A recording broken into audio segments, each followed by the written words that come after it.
yesterday that there are 5 or 6 periods of mourning in this 3-week period. There's from the 17th of Tammuz until Rosh Chodesh Av. There's from Rosh Chodesh Av until the Motzei Shabbat before Tisha B'Av. So Saturday night before Tisha B'Av. Then there's the week of Tisha B'Av. So this week it'll be a Sunday, Monday, Tuesday, and a Wednesday. There's the hours before Tisha B'Av on Wednesday. There's Tisha B'Av itself. And then there is the time after Tisha B'Av until the 10th of Av where there's another level of mourning. The mourning gets worse and worse and worse, more severe and more severe, as we feel the impending destruction, the Churban, that we're mourning on Tisha B'Av. So let's continue now from Rosh Chodesh Av on page 183 in the bottom of the page. We actually read this yesterday, so on page 184, we mentioned just quickly that when Av enters, we decrease our joy. We mentioned that if a person has a legal dispute with someone else, especially someone who's not Jewish in this time period, this is the time that one would avoid going to court. Rosh Chodesh, until the fast, we lower our business dealings or really involvement in anything in the world that is not necessary. We don't get married in these 9 days. And Chacham Halevy tells us that in Yerushalayim, the custom was to include Rosh Chodesh itself in the prohibition of not getting married. So now we're dealing on page 184 with Shavua Shechal Bo Tisha B'Av, the week in which Tisha B'Av falls out. So this year, anyone have the dates for me? If Tisha B'Av is on the 30th, what's the date of the Motzei Shabbat before Tisha B'Av?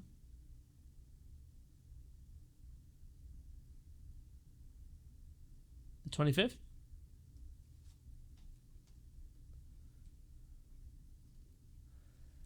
Someone help me out. 25th. Thank you, Marlene. So now we're talking about Shavua Shechal Bo Tisha B'Av. This is from Motzei Shabbat, the 25th, until the 30th, which is Tisha B'Av itself. Yud Aleph, Halacha Yud Aleph. Shavua Shechal Bo Tisha B'Av, the week in which Tisha B'Av falls out, Hu mi Motzei Shabbat Chazon. It's from the Motzei Shabbat of Shabbat Chazon, which is named after the Haftarah that we read that Shabbat, Ad Acharei Ta'anit, until after the fast. Ve'en hevdel be'eze yom chal Tisha B'Av. It doesn't make a difference which day of the week Tisha B'Av falls out. This is an important sentence, especially for Sephardim. For Ashkenazim, not so relevant. For Sephardim, this is crucial. Why? V'lachen im chal b'yom hei. If Tisha B'Av falls out on a Thursday, like this week, nohagim dinei shavua zeh chamisha yamim. How many days of extra mourning do we have? Sunday, Monday, Tuesday, Wednesday, and then Thursday. That's 5 days of mourning. Now what happens if Tisha B'Av falls out on a Sunday? So when does Tisha B'Av really start?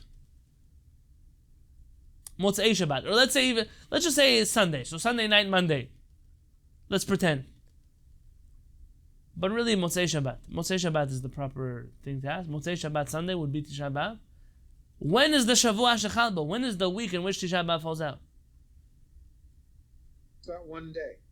Or not even. We don't. Which one day? Between Saturday. You're right. If it's Sunday night, it's one day. If it's Saturday night, nothing. There's no Shavua Shechal Bo. There's no week of. V'im chal b'yom rishon einam nohagim ele yom tet b'av bilvad. They only follow Tisha B'Av. That's it. That's the only day that you mourn. Ben shechal b'yom rishon, whether it falls out on Sunday, uven shechal b'yom Shabbat v'nidchel yom rishon, or whether it fell out on Shabbat and was pushed off until Sunday. In both, meaning. That's an interesting thing. When Tisha B'Av falls out on Sunday, I understand why there's no week up. But when Tisha B'Av falls out on Shabbat and we push the fast from Shabbat till Sunday, really when should be the week of Tisha B'Av? The whole week before Shabbat. Before. I mean, that whole week. Sunday, Monday, Tuesday, Wednesday, Thursday, Friday, take a break for Shabbat, and then Sunday. But Rabbi Chaim is saying, no, the week of only happens in the week of. If it falls out on a weekday, from Motzei Shabbat until that weekday is the Shavua Shechal Bo. Now, are there those who read this source differently? Yes, but this is the classic understanding of Shavua Shechal Bo, and this is what we observe also here in our Kehillat. So in the last 2 years, we didn't really have a Shavua Shechal Bo. This year is the first time. Well, unfortunately, we won't have to, but if we will, then we will have to deal with the halachot of Shavua Shechal Bo, the week in which Tisha B'Av falls out. Shavua Shechal Bo Tisha B'Av, in the week in which Tisha B'Av falls out. Asur lechabes. It's forbidden to do laundry. Afilu eno rotzeh lelovsho ata, ela lanicho la'achrei Tisha B'Av. Even if you don't want to wear this clothing now, you're washing it now for after Tisha B'Av. Ve'afilu eno ela chaluk echad. And even if you only have one robe, one article of clothing, asur. It's forbidden to do laundry in the week of Tisha B'Av. V'chen hamechubasim mikodem. And clothing that was washed before Tisha B'Av. Before the week of Tisha B'Av. So now they're in your closet. They're clean. You haven't worn them yet. Ben lilbosh, ben hatzia behem hamita, zdinim. Whether it's to wear clothing or it's sheets that you spread over your bed. V'afilu mitpachot hayadayim v'ashulchan asur. And even the tablecloths and the towels in the kitchen, in the bathroom that you wash your hands with. It is forbidden for all of these to be clean in Shavua Shechal Bo. They cannot be freshly laundered. V'atam, the reason? Kedei shelo yasiach da'ato meha'avelut. So the person does not distract one's mind from mourning. V'kach hu minhag kehilot ha'sefaradim. And that is the minhag of the Sephardic communities. Ve'anu nohagim lahachmir b'chol zeh mitchilat Rosh Chodesh ad achei ha'ta'anit im lo letzorech mitzvah. And we are particular in the Sephardic community to be careful about this, not for just the Shavua Shechal Bo, but from Rosh Chodesh until Tisha B'Av. Now the truth is that from what I've seen in the Sephardic community today, most of us are particular only the week of Tisha B'Av. That's what I've seen done, and that's what we do. Unless there's a mitzvah, in which case would it be a mitzvah to have clean laundry? כגון אישה הלובשת לבנים מותרת לכבס וללבוש וכך מנהג קהילות האשכנזים. A woman who has to have white clothing has to make sure for a halakha reason that she needs to have white clothing. So because of that, she can wash and she can wear anything that's white, that's clean for those purposes. By the way, V'anu nohagim, and we are strict. Rabbi Chaim David Halevy is just paraphrasing the Rama. So that's the Rama was saying. In Ashkenaz, we're strict all the 9 days, whereas the Sefaradim are strict only for the Shavua Shechal Bo regarding laundry. And that means that in years like the last 2 years, we did laundry right up until Tisha B'Av because there was no Shavua Shechal Bo. But nowadays, this year, we will have 5 days of Shavua Shechal Bo and one has to plan accordingly. So what do? If you live in a place where it's hot, it's summer, you can't wear dirty clothing the whole week. You need to switch your shirt, at least your undergarment, you have to switch an undershirt, something. How do you get away with doing that during the Shavua Shechal Bo? There's a solution. Let's read together Halakha Yudalit. Bimkomot chamim, in hot places, she'i efshar lo lachlif levanim chutzot v'garbayim meshach shavua yamim, that a person is unable to just wear the same clothing for a whole week. By the way, I'm misupak if a person who lives in a cold place can also wear the same clothing for a whole week. I think that people's standards of hygiene may have changed since the time in which people observe these halachot. How much more so the people who don't do this from the whole 9 days, not just for the 5 days of Shavua Shechal Bo.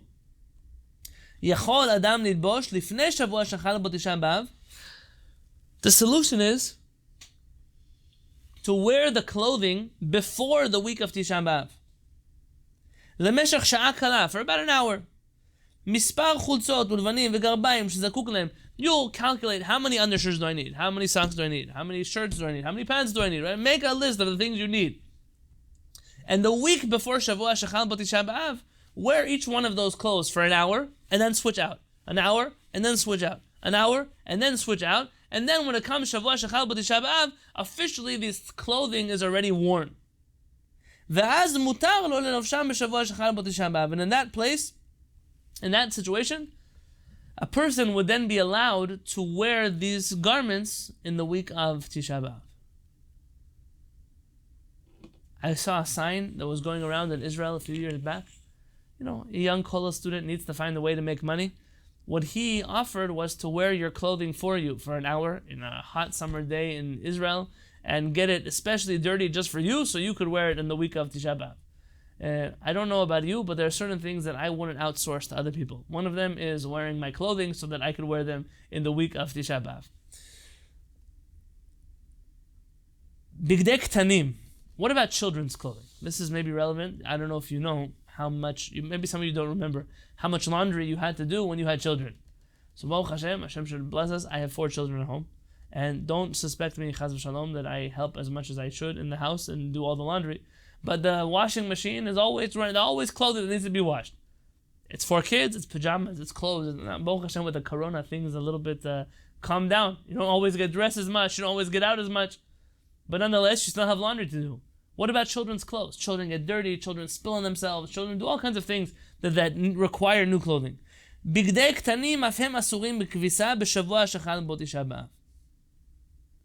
Children's clothing is also not permitted to be washed in the week of Tisha B'Av. Aval chitulei tinokot pashut shemutar. Diapers, cloth diapers that the babies wear, of course you're allowed to wash these on the week of before Tisha B'Av. V'af b'vigdei shar ktanim nohagim lahakel. And even in the other clothing of children, we tend to be lenient in this regard. Listen, the understanding here is that the clothing that we wash for little children is not a simcha. Children, their clothing is a need, like a diaper. And the custom is based off of the Ramah, is to extend the leniency to wash clothing like diapers also to children. Tisporet shavua zeh, getting a haircut in the week of Tisha B'Av. So you're familiar that Ashkenazim, we'll do it now. Tisporet shavua zeh, echad rosho vechad kol tzar shebo asur. It is forbidden to get a haircut. Whether a haircut, a beard cut, any other cut of any hair on the body is forbidden in the week of Tisha B'Av. Uvezakan, and regarding one's beard, kol sheme'akev ha'achila mutar. Anything that holds you back from eating properly. What does that mean? That if you have your mustache is growing down and it's covering your mouth, you're allowed to trim that. V'asur legdolim lesaper ktanim. We adults don't give children haircuts in this time period. V'kach hu minhag haSefaradim, and this is the custom of the Sfaradim. Now, what did Ashkenazim do about haircuts? What did they do about shaving? Yesh nohagim le'esor tisporet miyud zayin b'Tammuz. Some are particular not to get haircuts from the 17th of Tammuz. V'kach nohagim Kehillat Ashkenazim, and this is the minhag of the communities of the Ashkenazim. You should know it's not just Ashkenazim. There are Mekubalim who are adamant that one does not get haircuts or shave in these 3 weeks. I have a few friends who are Talmidei Chachamim who are from the Megorashim in Morocco. The families of the Megorashim, these are the Jews that were exiled from Spain to Morocco, were particular also not to get haircuts from the 17th of Tammuz until the 9th of Av.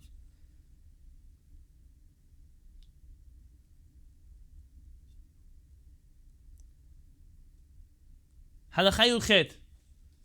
Kelim. When Chachamim say kelim is word for clothing, even though it really means vessels or utensils. But kelim refers to bgadim, clothing. Kelim chadashim, new clothing. Ben levanim, ben tzivuim, whether the colored ones or the white, simple ones. Ben shel tzemer, ben shel pishtan, regardless of which material they're made out of. Asur lilbosh b'shabbat zo. It's forbidden to wear them on this Shabbat. Which Shabbat? On Shabbat do you mourn? No. So what does this mean when it says Shabbat? Shabbat is the word for a week. This is the language of Maran being left intact here. It means it's forbidden to do this, wear new clothing, b'Shabbat on the week of Tisha B'Av. Ve'anu machmirim be'Rosh Chodesh ve'elach. And we are particular not to wear new clothing from Rosh Chodesh and onwards. V'yesh omrim, and some say, שאסור לתקן בגדים חדשים ומנעליים חדשים בשבת זו. That it's forbidden to fix clothing, sew clothing, alterations, or something, your pants got ripped, or shoes need some kind of shoemaker work. We don't do that in this week. ויש להחמיר בזה מראש חודש, והוא הדין שאסור לקנותם. We are particular about this from Rosh Chodesh, and we most definitely don't buy new clothing, or new shoes, or those things in the 9-day period between Rosh Chodesh and Tisha B'Av. So fixing is one thing. Buying new things is already, we don't do that. Any questions until now about what we're up to and where we are in Halakha? Yes. Please. I think I misunderstood. I thought yesterday you said Ashkenazim don't take haircuts or shave from during the 9 days. That's But now it's the 2 weeks. if I said that, it's a mistake. Ashkenazim don't do that from the 17th of Tammuz till after Tisha B'Av. Sephardim don't do that either during the 9 days or during the week of Tisha B'Av. Okay. Yeah. Anyone else?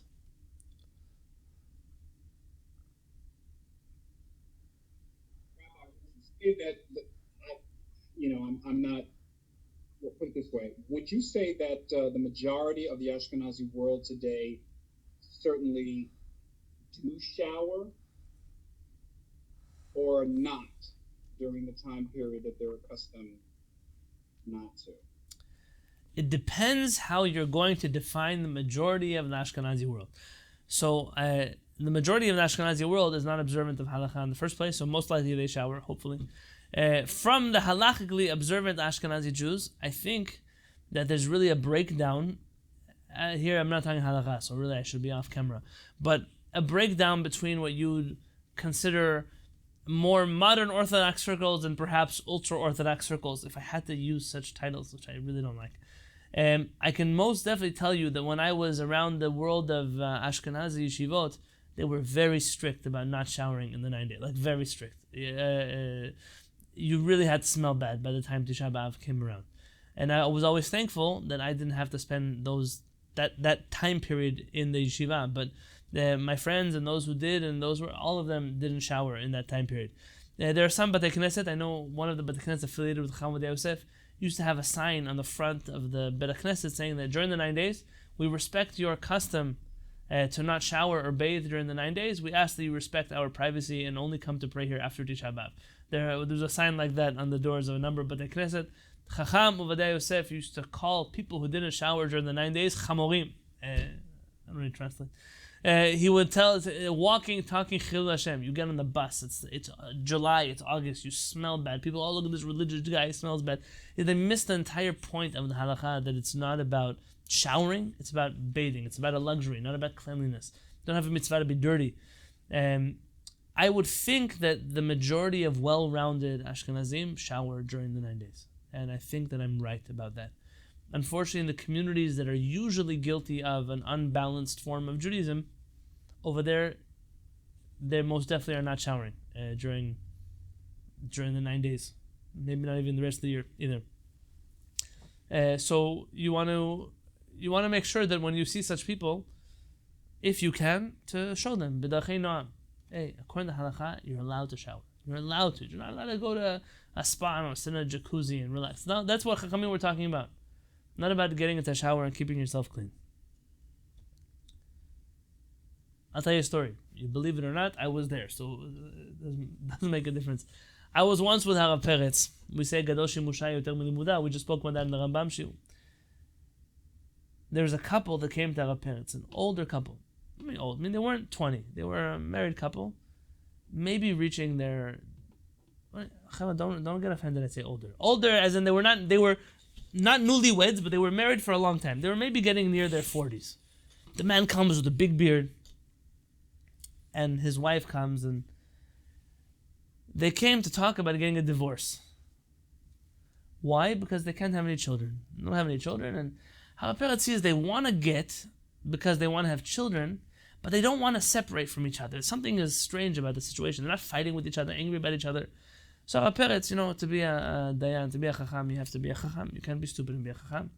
And he says, he tells the man, go over there. I need to ask your wife a few questions. So he sends him out, and he asked the man's wife, tell me, have you gone for a fertility test? Have you guys checked it? He saw that she was a more reasonable person than the couple. He said, Baruch Hashem, we're not suffering on a medical level at all. He said, so what's going on with children? She was very uncomfortable. Ultimately, she told Harav Peretz, listen, my husband is a really holy person. He prays all day. He studies all day. He's not really grounded in this world and reality and how things work. We've been married for a long time now. My husband, since he got married, has been going to the mikveh every single morning, maybe sometimes twice a day. My husband doesn't shower. He hasn't showered since I met him. He only goes to the mikveh. And he doesn't wear soap, he doesn't wear deodorant, he doesn't use shampoo. My husband, by the time he comes home, and I cannot be next to my husband. And our parents, who quickly realized the reason why this couple doesn't have children and wondered why it took somebody almost 20 years to tell this couple, sat down with this man and he was not upset at him. They said, I'm embarrassed that I have to tell you this, but I'm going to write for you a prescription. Go here to the makolet outside of, over here on the main street, and buy yourself, he made from a list, this brand of shampoo, this type of soap, deodorant. Go home, you have to shower twice a day. Once in the morning, once in the nighttime. Mikveh, no mikveh, I don't care. Once in the morning, once at night. Oh Hashem, it wasn't so much later, maybe a year and a half later, Hava Peretz told me that he was a sandak by the brit of this couple's baby. You would think that a grown couple would know this. She didn't want to complain about her husband. He didn't understand anything about reality. And he lived in a world where it was okay to go for 20 years without a shower.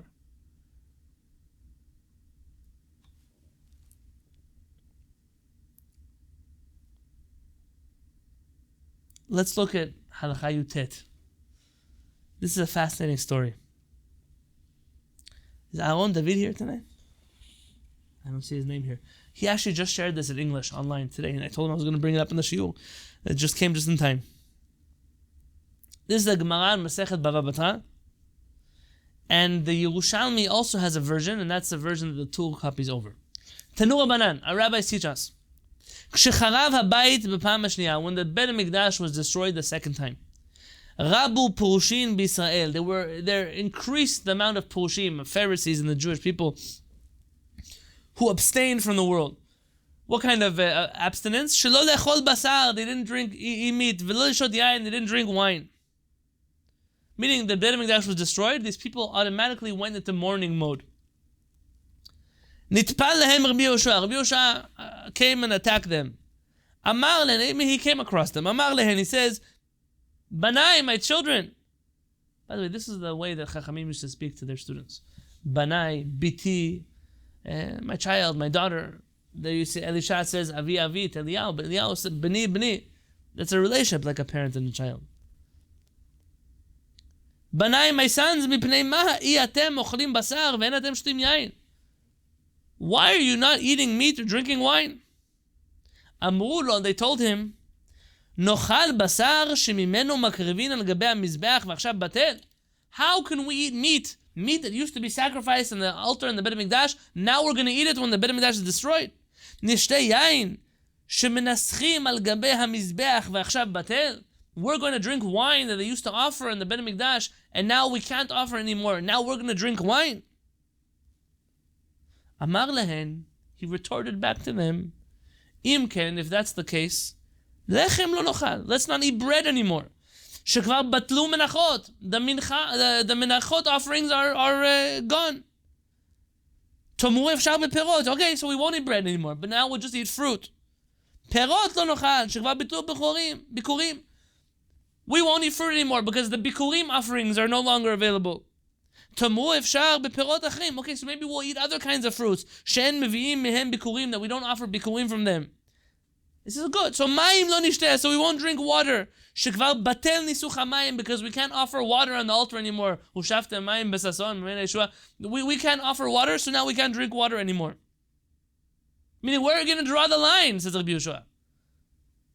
You're not going to eat meat. You're not going to drink wine. You're not going to eat bread. You're not going to eat fruits. You're not going to drink water. So what's left? Shatku. They realized, and they were silent. Amar lehem, he told them, Banai, my sons, Bo, come with me. V'omar lechem, and I will explain to you. Shelo lihitabel kol ikar ifshar. That not to mourn the Bet HaMikdash at all is impossible. You can't do that. Shekvar nigzera gzera. There already is a decree. The Bet HaMikdash is destroyed. Ulihitabel yoter midai ifshar. But also, to mourn too much is also impossible. My sons, balance is important. You can't not mourn at all. And you also can't mourn too much. There has to be balance here in this mourning. I mentioned to you yesterday, or maybe last week, at the beginning of the series on the halachot of the 3 weeks and 9 days, that so much of this is not legislated halakha. These are not takanot of our chachamim in the Talmud. But these are the minhagim that are put forth by our chachamim throughout the ages, each community in its own chachamim, who try to bring home this concept of mourning with balance. 3 weeks can't just be like any other day of the year. We can't treat Erev Tisha B'Av like every other day of the year. We can't treat the month of Av, or Chachamim tell us, Mima'atin b'simcha, you decrease your joy, like every new month of the year. On the other hand, we can't mourn too much. We don't live the rest of the year in mourning. We don't avoid meat and wine and all the things the rest of the year. But in this time period, it's okay. I know it doesn't say that in the Talmud. I know that Rambam didn't legislate these things having Erev Tisha B'Av. Maran, though, codified for us the halachot of mourning. And it's based off of this understanding that lo lihitabel kol ikar i efshar. To not mourn at all is you can't do that. It's not right. Ulihitabel yoter midai, and to mourn too much, i efshar. That's also impossible. So you have to find somewhere that's balanced in the middle. And with that in mind, Rabbi Chaim David Halevy brings us to the next batch of halachot.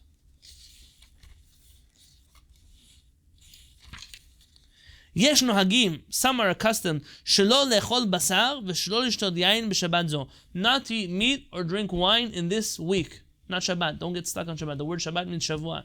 In this week, the Tisha B'Av falls out. ויש שמוסיפים, some add, מראש חודש עד התענית. Not to eat meat or drink wine from ראש חודש until Tisha B'Av. ויש שמוסיפים י"ז בתמוז. And the minhag, by the way, in Ashkenaz was like this once upon a time. From the 17th of Tammuz until the 9th of Av, not to eat meat and not to drink wine. שבו בטל התמיד וגם ניסוך היין בעוונותינו. That those were the times where the tamid offering was annulled, the offering of the wine, because of our sins. ובירושלים נהגו איסור בבשר מאחרי ראש חודש ולא ביום ראש חודש עצמו. In Yerushalayim, meaning, we said yesterday, this term, Minhag Yerushalayim, is a card of Sephardic custom in Yerushalayim was that we would not eat meat for the 9 days, but minus Rosh Chodesh. Rosh Chodesh is a happy day. We're going to avoid eating meat on a happy day. V'isur yain lo kiblu alehem klal. And interestingly enough, Chacham Ovadia Yosef also brings it down in his Chazon Ovadia, that in the Sephardim of Yerushalayim did not accept upon themselves to stay away from wine. There wasn't a minhag that was known to them. So no meat, but yes wine. Ashkenazim for sure don't have meat and for sure don't have wine. And Ashkenazim, unlike Sephardim, on Rosh Chodesh itself also don't eat meat or drink wine. Umutarim betafshil shitbashel bo basar. You're allowed to eat food that meat was cooked in. Like we mentioned before, the vegetables from the chicken soup. Even the broth of the chicken soup, without the chicken. Vasurim bebasar off. You're not allowed to eat chicken, even though chicken is not beef, but even here we refrain from it. Ubasar maluach. I mentioned to you that in North Africa, in some places, salted meats were an exception. Rabbi Chaim David Halevy disagrees. Gam b'shimurei basar. Hopefully you'll never eat this, but canned meat. Canned meat also, even though it's not an enjoyable thing, but we don't eat that during the 9 days either. V'yain toses. Meaning there are things that we avoid even if they're of lower quality meat and wine. You're allowed to drink the wine of Havdalah. It blows my mind. Every year I see people, they do Havdalah and they are afraid to drink the wine because we don't drink wine during the 9 days. For Havdalah, though, Havdalah is a mitzvah. You can drink wine for any other mitzvah purpose in the 9 days, even for those who don't do it. You can eat meat during the 9 days for a mitzvah purpose, even for those who don't eat meat in the 9 days. For Havdalah, certainly you can. And some are particular to give the wine of Havdalah to a minor to drink, if they're there. And in a Sudat mitzvah, like a Brit Milah, a Pidyon Haben, Siyum Masechet, you finish a tractate of the Talmud, Ochlim Basar, Veshotim Yain, you eat meat and you drink wine, Kol HaShayachim LaSuda. Everybody who belongs to that meal. What does it mean, Kol HaShayachim LaSuda? Everyone who belongs to that meal. What does it mean?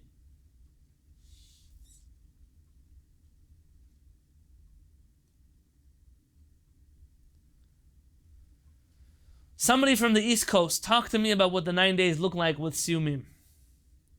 It's anybody who participated in the Siyum. Right? That's right. What does it mean though? Anyone participated, anyone was present. How does it work nowadays? You guys are familiar with the Jewish scene in larger Jewish communities in San Diego?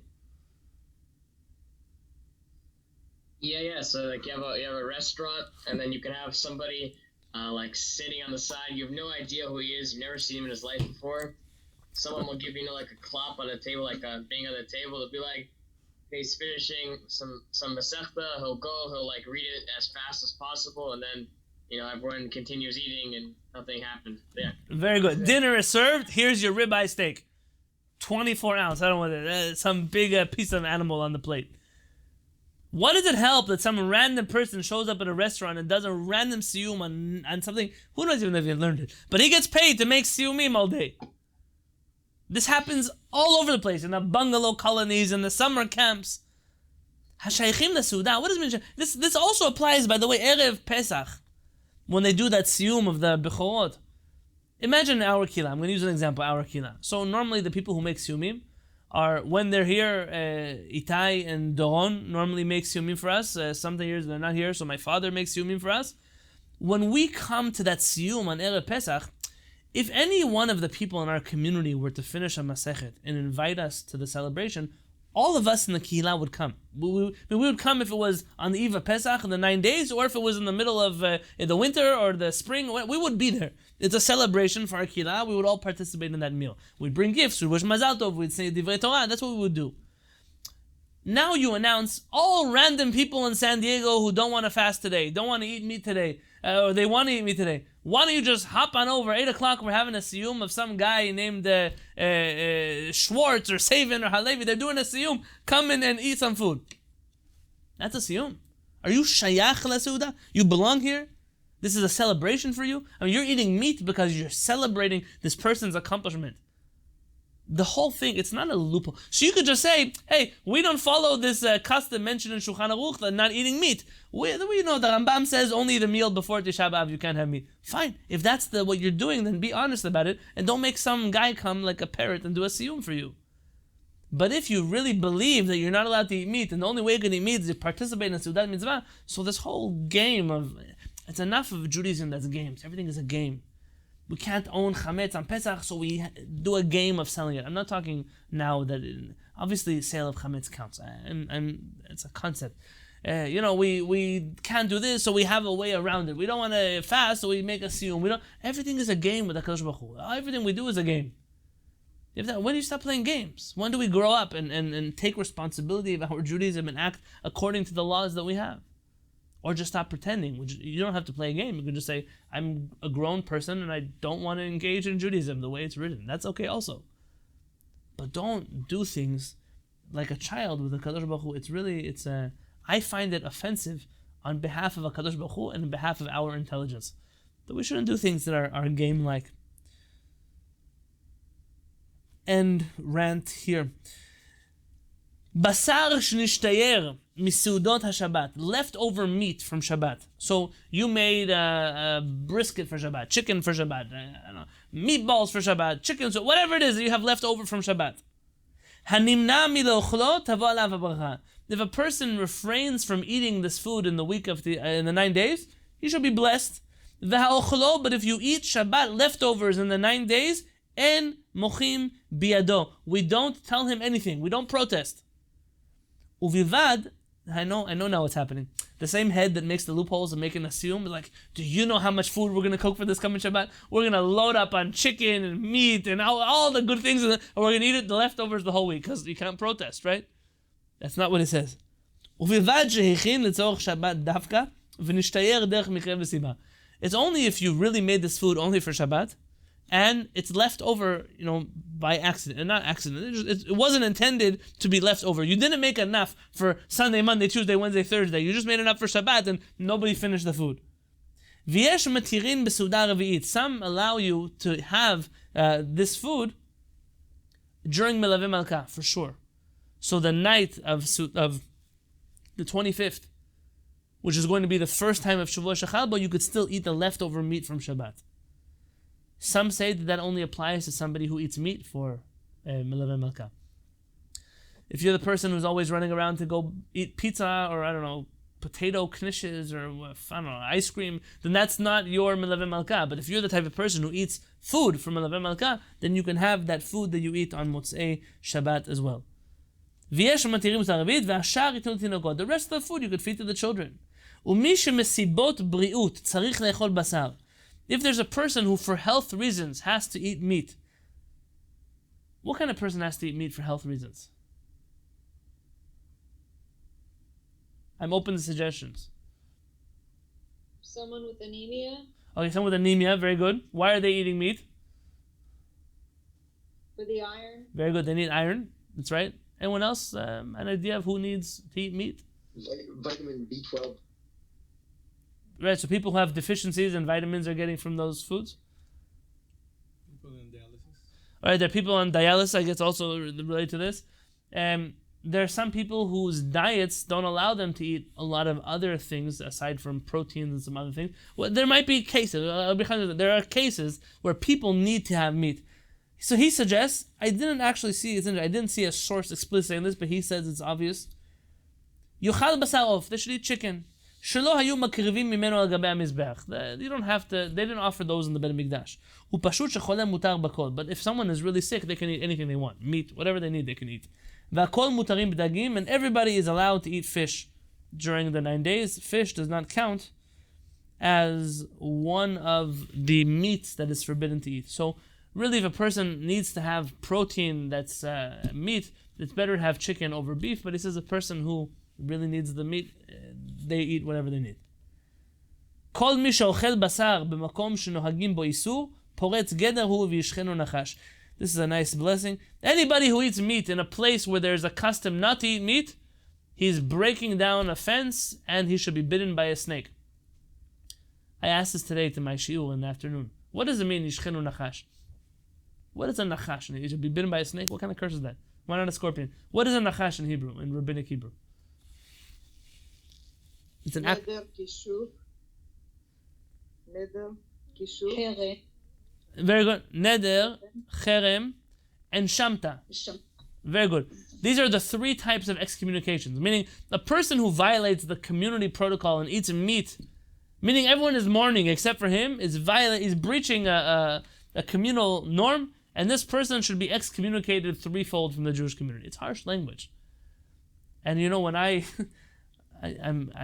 telling you this on camera, Beresh Galeh, I'm a person who, I don't eat dairy foods, I don't eat pastas and cookies, and it's not in general, it's not how I eat. So I rely on food, proteins and vegetables and other things that I eat on a daily basis. And when I remember I came to Rapperetz, you know, really, I'm Yemenite. Yemenites in many of the communities ate meat during the 9 days, except for Erev Tisha B'Av. Do you think that I can maybe eat meat during the 9 days? And he looked at me and said, Rabbi Yonatan, of course you can. There's no halacha against it.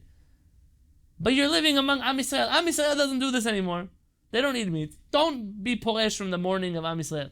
And okay, so I listened when I lived there. And then when I came to Israel, you may remember 2017, I was in Israel for a Sephardic rabbinic convention.